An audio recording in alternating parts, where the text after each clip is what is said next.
The titanium vault door groaned as Amelia forced it open, the sound echoing through the collapsed tunnel. Dust particles danced in the beam of her hand-cranked lantern. She coughed, adjusting the filter mask over her nose and mouth, and stepped inside. 6 minutes until structural integrity fails, called her excavation partner, Lynn, from the tunnel entrance. Whatever you're looking for, hurry. The room was surprisingly pristine. No dust, no decay. Military-grade preservation techniques from the pre-silence era. Amelia's brass chronometer ticked loudly in the silence as she scanned row after row of storage containers. Most contained technical documents, useless now without the electronics to implement them. But in the back corner, something different caught her eye. A container marked with a simple gear symbol. Her fingers trembled as she worked the mechanical lock. Inside lay a sealed copper tube and a small glass vial filled with iridescent liquid. She recognized it immediately. Helix Reformative. The rare medicine Kai needed. The copper tube she couldn't identify, but something told her it was significant. She pocketed both. 2 minutes. Amelia. She sprinted back through the tunnel as sections began collapsing behind her. A falling support beam grazed her shoulder just as she dove through the exit. Lynn helped her to her feet, his weathered face creased with concern. Found something worth dying for. Amelia patted her pocket. Maybe worth living for. Kai's breathing eased within hours of receiving the medicine. Amelia sat by his bedside in their small apartment above the workshop, listening to the comforting sounds of New Shanghai's mechanical symphony, the great vertical water wheels that powered the upper city, the rhythmic pulsing of the public transport pneumatic tubes, the hourly chiming of the district clocks. Only when she was certain Kai was sleeping soundly did she turn her attention to the copper tube. It opened with a perfect quarter turn, precision engineering that had survived 3 centuries. Inside were schematics unlike anything she'd ever seen. Amelia spread them across her workbench, moving aside clockwork repairs and the prosthetic arm she'd been building for the harbor master. The diagram showed nested gear systems of impossible complexity, with notation in a shorthand she only partially recognized. Some sections seemed to violate fundamental principles of mechanics, ratios that should create friction instead generating acceleration, perpetual motion configurations that shouldn't work but were annotated with test results. She pulled her reference texts from the shelves, worn copies of Advanced Mechanical Engineering and Pre-Silence Physics, and began cross-referencing. Hours passed as she filled a notebook with calculations. The mathematics checked out, but the implications were staggering. Dawn was breaking when Kai found her, still working feverishly. "You didn't sleep," he observed, stronger but still pale. At 16, he was already showing the same mechanical aptitude that ran in the Chen bloodline. "Look at this." She pointed to a circular configuration at the center of the largest diagram. "Do you see what this is?" Kai studied it, his brow furrowing. "It looks like a drive system. But where's the power source?" "That's just it." Amelia tapped the diagram. "According to these equations, it generates its own power through dimensional friction." "That's impossible," Kai whispered, but his eyes shone with the same excitement now flooding Amelia's veins. "Not impossible, just beyond our current understanding." She pointed to a sequence of equations in the margin. These describe energy being harvested from the space between spaces. Theoretical physicists proposed it before the silence, but no one could build it. "What's it for?" Kai asked. Amelia carefully unfolded the final page, revealing an artist's rendering of a vessel unlike anything built in the post-silence world. Sleek, impossibly graceful, with articulated mechanical wings and that same circular drive system at its heart. "It's a ship, Kai, a ship meant to travel beyond the stars." The land crawler lurched over another ice ridge, its massive treads crushing the frozen terrain beneath. Amelia steadied herself against the viewport, watching the endless white landscape scroll past. 2 weeks into the Antarctic expedition, and still the clock tower remained elusive. "We should see it on the next rise," said Marcus, joining her at the viewport. His mechanical heart made a distinctive ticking sound, slightly faster than a standard chronometer. He caught her listening and smiled. 3/4 time. My mother was a musician. Despite herself, Amelia liked Marcus. The theoretical engineer had an easy manner that belied his brilliant mind. His theories on dimensional mechanics had earned him both acclaim and suspicion from the council. "How did you decode the signal?" she asked. "The Bureau said you were the only one who understood its significance." Before he could answer, the warning klaxon blared. The crawler shuddered to a halt. "Proximity alert," called the pilot. "Multiple heat signatures approaching from the southeast ridge." The expedition leader, Commander Ortiz, appeared, buckling on a clockwork exoskeleton that amplified her movements. "Luddites. They've tracked us. Dr. Okafor, Ms. Chen, secure the blueprint case and prepare for emergency evacuation if necessary." Through the viewport, Amelia spotted them. A dozen figures in white furs riding what appeared to be mechanical walkers resembling enormous insects, moving with unnatural speed across the ice. "So much for their hatred of technology," Marcus muttered. "Hypocrites use what serves them," Amelia replied, checking the seal on her cold-weather gear. "What do they want with us?" "Not us. The signal." Marcus tapped his temple. "They believe it's some kind of divine transmission. Their doctrine says the silence was divine judgment, but the Antarctic signal is the voice of their god, showing the righteous path forward." A projectile struck the crawler's outer hull, the impact reverberating through the cabin. Ortiz barked orders as crew members rushed to defensive positions. "We need to move. Now." Marcus grabbed Amelia's arm, leading her toward the rear compartment. "There's an auxiliary scout vehicle. We can make it to the coordinates while the main force handles the Luddites. You want to abandon the expedition. I want to complete the mission before those fanatics destroy our only chance." He pressed his palm against a scanner, and a hidden panel slid open, revealing the narrow passage. The Bureau suspected we might encounter resistance. Contingencies were prepared. The scout vehicle was compact but sturdy, a 2-person transport with reinforced runners and a spring-loaded propulsion system. They launched from a concealed bay beneath the crawler as explosions rocked the main vehicle. "They're using percussion bombs," Marcus explained as they accelerated across the ice. "Primitive but effective. Sends vibrations through ice that disrupt mechanical systems." Amelia took the controls, pushing the transport to its limits.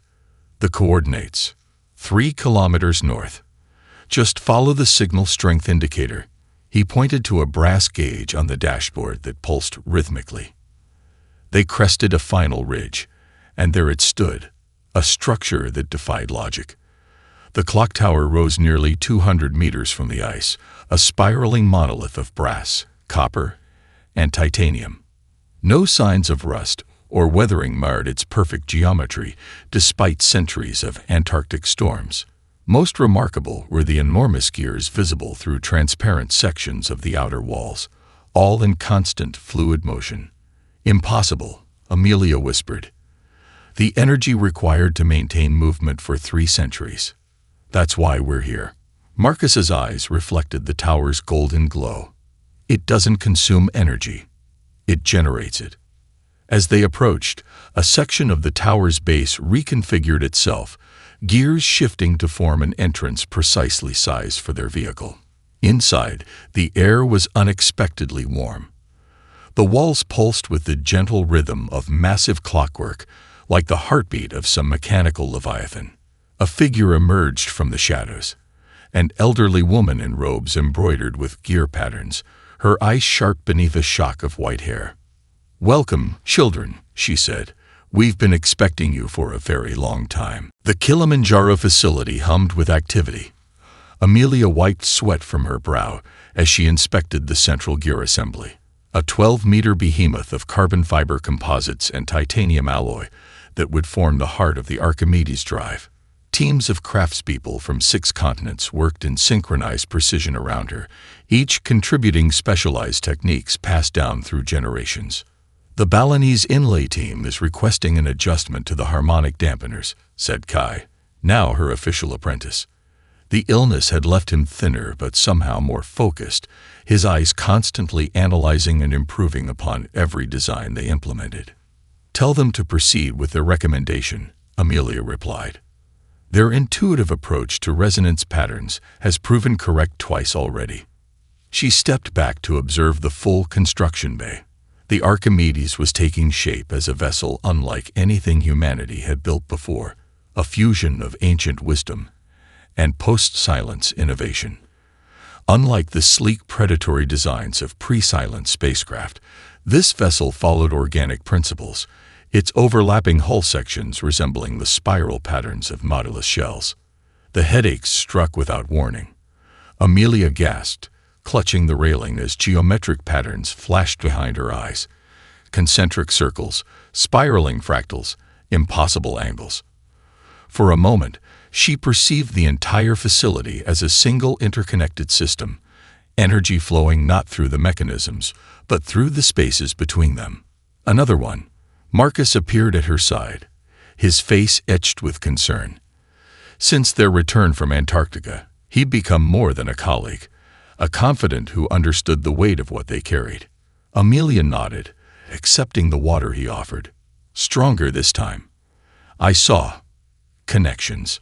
Your neural pathways are adapting," he said quietly. "The Antarctic Keeper warned this might happen. Your mind is trying to comprehend principles that exist beyond conventional physics." Before she could respond, alarms echoed through the facility. Section Chief Rivera rushed toward them, her mechanical exo-legs whirring. "Containment breach in Assembly Bay 3, she reported. The experimental gear configuration melted through its housing.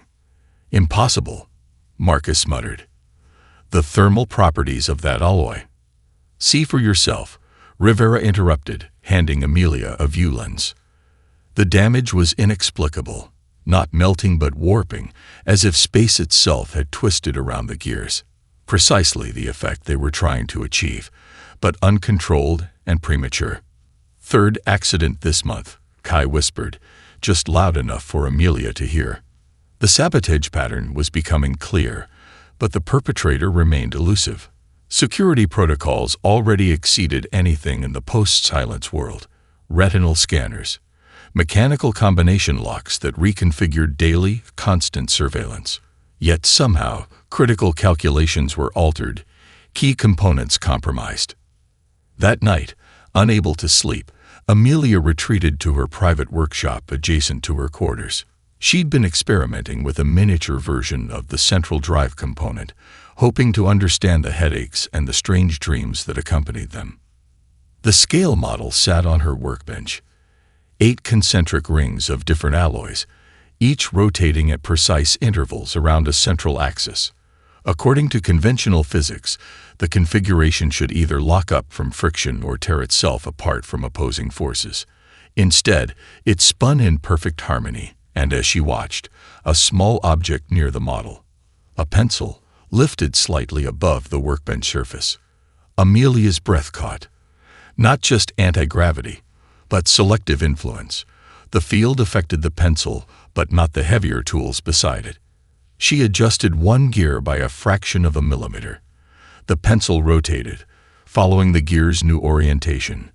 Not just energy generation, but directed manipulation of physical space. The headache returned, but this time Amelia didn't fight it. She closed her eyes, letting the geometric patterns form. In that moment of surrender, understanding crystallized. The blueprint's hidden purpose became clear. The Archimedes wasn't just a vessel for traveling through space. It was a device for reshaping it. The Accioni embassy had been established in what was once Rio de Janeiro, now rebuilt as New Harbor. Amelia watched from across the conference table as Azul Vex manipulated a floating 3-dimensional display with subtle movements of his translucent appendages. The alien towered over the human delegation, his crystalline exoskeleton refracting light in hypnotic patterns. This medical regenerator could eliminate 90% of human physical ailments, the ambassador explained, as the display showed damaged tissue knitting itself back together at an impossible rate. A gift to demonstrate our goodwill. Council Representative Zhang nodded appreciatively. Most generous. And the energy requirements? Negligible. It draws power directly from the quantum substrate. Azulvex made a gesture that might have been their equivalent of a dismissive wave. Your mechanical energy systems are quaint, but unnecessarily complex. Amelia noted how the alien never physically touched any of the devices. Each responded to subtle bioelectric fields emanating from his body. When she had requested to examine one of the devices earlier, Azulvex had politely but firmly refused, citing compatibility issues. And these interfaces, she asked, pointing to the neural connectors visible at the base of the floating display, they connect directly to your nervous system. The ambassador's compound eyes shifted toward her. Indeed, all advanced technology requires direct neural integration. It's the natural evolutionary path. Natural for you, perhaps, Amelia countered. But humans have developed along different lines. Our mechanical systems are a fascinating developmental byway. Azulvex interrupted smoothly. But surely you see the limitations. Your most advanced machines require physical interaction, maintenance, replacement parts. Our systems are self-healing, adaptive, evolving. The demonstration continued with displays of matter transportation, instantaneous communication across vast distances, and environmental manipulation, each more impressive than the last. The council members were clearly enthralled, discussing potential applications and integration timelines. Only Project Director Okafor seemed to share Amelia's reservations, watching the proceedings with narrowed eyes. Later, as they walked through the embassy gardens, a stunning display of alien botanicals that changed color in response to human proximity, Marcus voiced his concerns. Their technology is at least a millennium beyond ours, he said quietly. But something feels calculated about this generosity. They're too interested in our mechanical systems, Amelia agreed. If our technology is so primitive, why spend so much time asking about the Archimedes project details? A soft chime interrupted them, Marcus's heart giving a warning signal. He winced, pressing a small adjustment key through his shirt. Getting worse? Amelia asked. The Antarctic expedition strained it beyond specifications. The clockwork's wearing down faster than I can replace components. His expression darkened. That's why I've accepted their offer. What offer? Medical intervention. They can grow me a new heart, a biological one, not mechanical. He couldn't meet her eyes. In exchange for consulting on certain aspects of our mechanical engineering principles, Amelia stopped abruptly. You're giving them our technology. The council hasn't even. Not giving, Marcus interrupted. Just explaining certain theoretical foundations they find curious. He finally looked at her, his expression pleading. I'm dying, Amelia. The mechanical heart was always a stopgap. I have months at best. Before she could respond, Azulvex appeared on the path ahead, moving with that uncanny fluid grace. Miss Chen, the ambassador called. I wonder if you might satisfy my curiosity about something. In your mechanical designs, I've noticed a peculiar emphasis on nested rotational systems operating in dimensional counterpoise. His compound eyes glittered, a remarkably specific approach, almost as if you had guidance. The way he said it sent a chill through Amelia's spine. He knows about the blueprints, she realized. But how? Amelia's makeshift Faraday cage consisted of interlocking brass plates salvaged from pre-silence communications equipment, reconfigured to form a dome over her private workshop. The team had nicknamed it the Paranoia Pavilion, but stopped laughing after the third unexplained security breach. It's holding, Kai confirmed, checking the detection mechanisms he designed. Purely mechanical sensors that would trigger if any energy fields penetrated the barrier. No quantum fluctuations detected. The core team had gathered in secret. 5 engineers Amelia trusted implicitly, each representing different disciplines critical to the Archimedes project. Dr. Sengupta, their materials specialist, examined the central component of their experiment, a miniature version of the drive core arranged according to the newly discovered nested schematics. The alignment must be precise to picometer tolerances, she warned, adjusting the innermost ring with tools of her own design. Any deviation will collapse the field. Proceed, Amelia instructed. As the gears engaged, moving in their impossible synchronicity, something extraordinary happened. The space within the concentric rings darkened, not as if light were being absorbed, but as if that portion of reality were withdrawing. Instruments registered no thermal signature, no radiation, no measurable energy, just an absence where natural laws no longer fully applied. Dark flow interface achieved, whispered Dr. Tamara, the theoretical physicist. He'd been skeptical until this moment, but now his hands trembled as he recorded measurements. It's creating a localized pocket of altered physical constants. Amelia felt the familiar headache building, but this time accompanied by something else, a sensation of connection to the device, as if it were an extension of her own nervous system. When she moved her hand near the field, the darkness responded, stretching toward her fingers like a curious animal. "It's sensing you," Kai said, wide-eyed. A sharp knock interrupted the experiment. The team froze as Chief Rivera entered, her expression grim. "Security breach at the Lunar Embassy," she reported. "Dr. Okafor has been injured. He's requesting to speak with you, Ms. Chen. Urgently."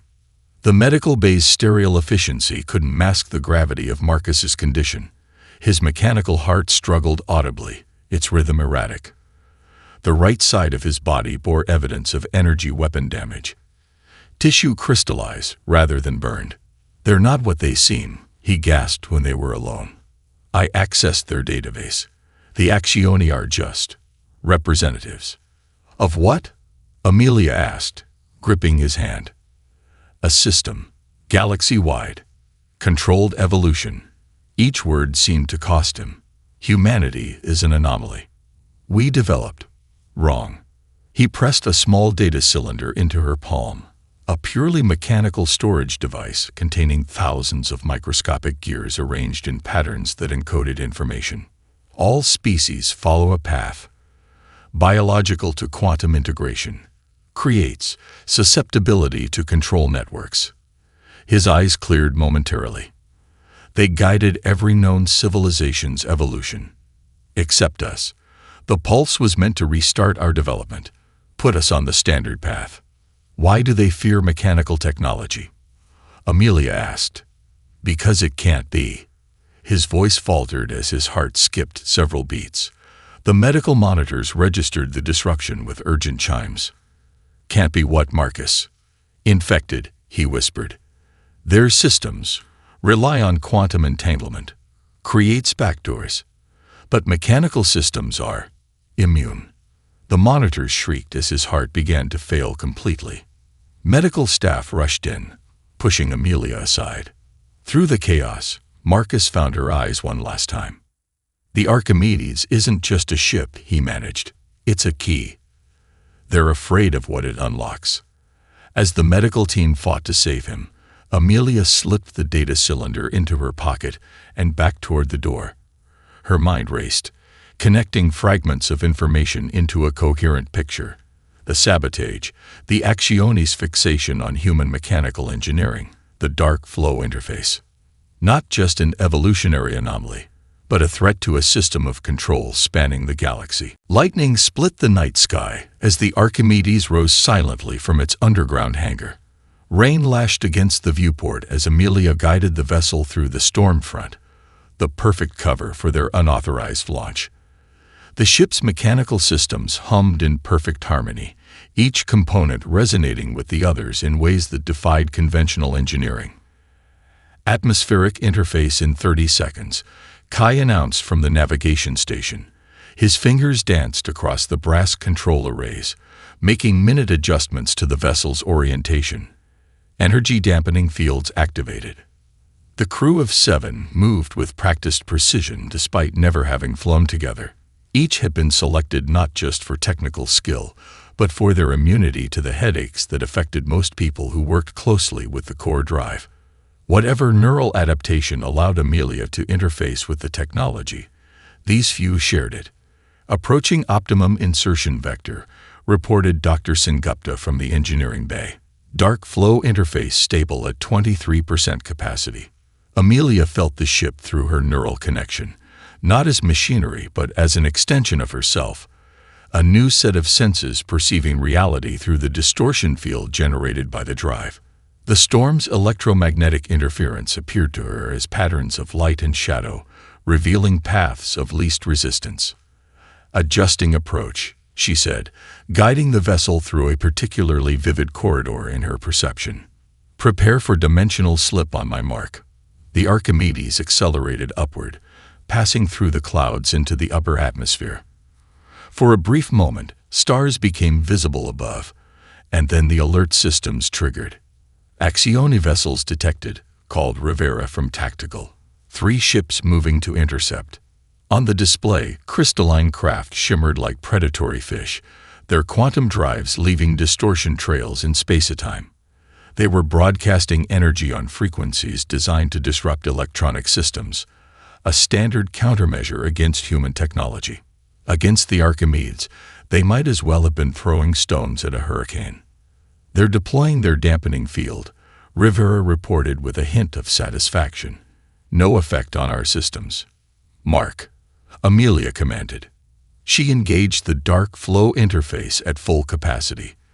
The sensation was unlike anything in human experience, as if the ship simultaneously existed and didn't exist, occupying a state between conventional reality and something else entirely.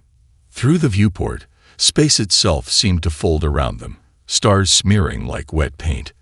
The Archimedes moved not through space, but through the underlying fabric of reality. Distance became meaningless as the vessel slipped between the conventional dimensions. Amelia guided it instinctively, following pathways visible only through her neural connection to the drive. When they emerged, Earth was a blue marble below them, and the Axioni vessels were nowhere in sight. Orbital insertion complete, Kai announced, his voice filled with wonder. Transit time, 3 minutes, 17 seconds. Impossible, breathed Dr. Tamara. A conventional ascent would take hours. Nothing about this ship is conventional, Amelia replied. Before she could elaborate, the sensors chimed an alert. Massive energy spike, Rivera reported. One of the Axioni vessels just disintegrated. The tactical display showed the aftermath. 2 remaining alien ships attempting to maneuver away from a spreading distortion field centered on where their comrade had been. The field pattern matched the Archimedes' dark flow signature. We didn't fire on them, Kai said, confused. No, Amelia realized, understanding dawning. Their quantum technology interacted with our wake. The dimensional boundaries we crossed are toxic to their systems. She studied the display, watching the distortion ripple outward. It's not just that they can't control our technology. They can't even exist in the same dimensional state. We're fundamentally incompatible. The implications were staggering. The Archimedes wasn't merely a vessel. It was a weapon against which the Axioni had no defense. The meeting place was a pre-silence bunker beneath what had once been Geneva, now a mechanical farming collective. Amelia entered alone, the data cylinder from Marcus clutched tightly in her palm. The Archimedes orbited in a dimensional pocket 300 kilometers above, invisible to conventional detection. 3 figures waited in the dim light, each distinctly non-human, yet somehow familiar. The Vril resembled a mantis crafted from copper and obsidian, its compound eyes refracting light in impossible patterns.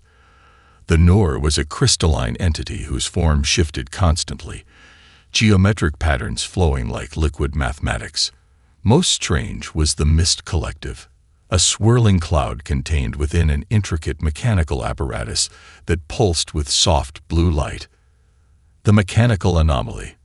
The Vril greeted, its voice produced by vibrating plates rather than vocal cords. We have waited 16 of your generations for this moment. You're not with the Axioni, Amelia stated, taking the offered seat at the ancient table. We are what they fear becoming. The Noor replied, its voice like wind through crystal. Evolutionary deviants who rejected the standardized path. The Mist Collective's apparatus projected images into the air between them. Galaxy maps showing thousands of worlds connected by quantum pathways, all converging on a central nexus. The control network spans 83% of known intelligent species, the collective explained, multiple voices speaking in perfect harmony. A system established by the first ones to guide evolutionary development along predictable channels. Biological to quantum integration, Amelia quoted from Marcus's dying words. Precisely, the Vril confirmed. Each civilization believes it developed naturally, but subtle influences guide all technological progress toward neural quantum interfaces. Once a species integrates sufficiently, they become part of the network, controlled while believing themselves free. The Noor shifted, forming a perfect representation of the Archimedes. Your vessel utilizes principles the network cannot comprehend. Mechanical systems that manipulate dimensional boundaries directly, without quantum intermediaries. Why help us? Amelia asked. Because you are not alone, the collective answered. New images appeared, 17 worlds with humanoid populations in various stages of development.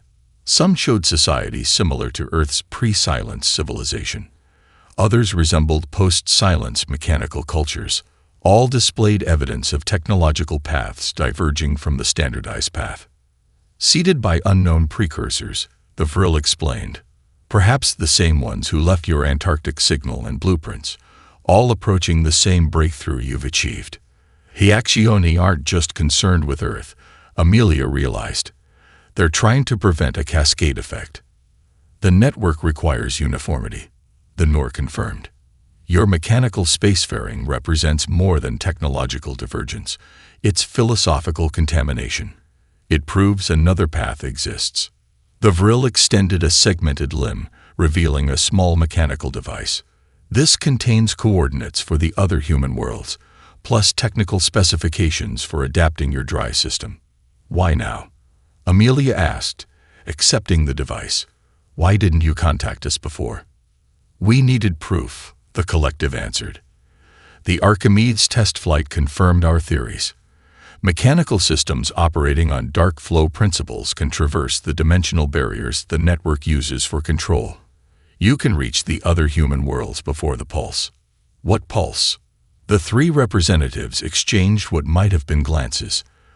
The first pulse merely disabled your electronic technology, the Vril explained. The one they're preparing now is designed to rewrite neural pathways across your entire species, to eliminate capacity for mechanical thinking itself. How long do we have? 8 days, the Noor stated. The fleet is already assembling in the dimensional shadow of your moon.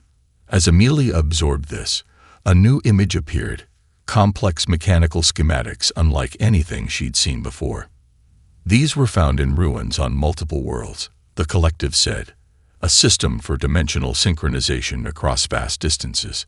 If connected, the 17 worlds could create a mechanical network entirely outside the control system's influence.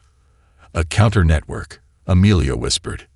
A liberation, the Vril corrected. The Axioni command ship loomed in Earth's orbit, a crystalline leviathan dwarfing its escort fleet. From within the dimensional pocket where the 5 Archimedes-class vessels hid, Amelia observed the alien armada through senses beyond conventional vision. The neural interface with her ship had evolved, allowing her to perceive the quantum fields the aliens used to communicate, ripples of information cascading between vessels like bioluminescent patterns. Pulse generators at 70% charge, reported Captain Singh from the Perseus, her voice transmitted through mechanical resonance channels immune to quantum interference.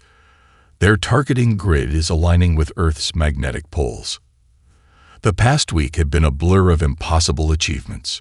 The World Council, finally convinced of the threat, had authorized emergency construction of 4 additional vessels using components salvaged from the original Archimedes prototype. Crews had been selected based on neural compatibility, each captain chosen for their unique connection to the dark flow technology. All vessels confirm dimensional field synchronization, announced Kai from the navigation console.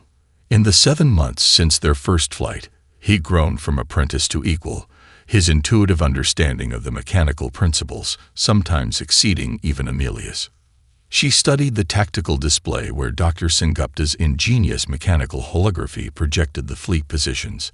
The 5 Earth vessels, Archimedes, Perseus, Daedalus, Jane-He, and Imhotep, were positioned at key nodal points around the planet, each maintaining a dimensional state slightly out of phase with conventional spacetime.